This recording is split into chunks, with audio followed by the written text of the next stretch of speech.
ये भाई ने पूछा खूनी बवासीर है, मैं बहुत परेशान हूँ। मेरे मोहतरम भाइयों, बवासीर के लिए एक तो खाने का एक लुकमा 32 बार चबाओ और अपना खाना सरसों के तेल में पकाओ।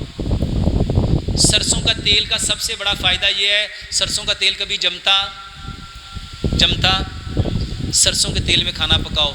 और अगर किसी को बवासीर हो जाए तो ऑपरेशन ना ज़िंदगी में कभी करवाना, आसान सा इलाज है।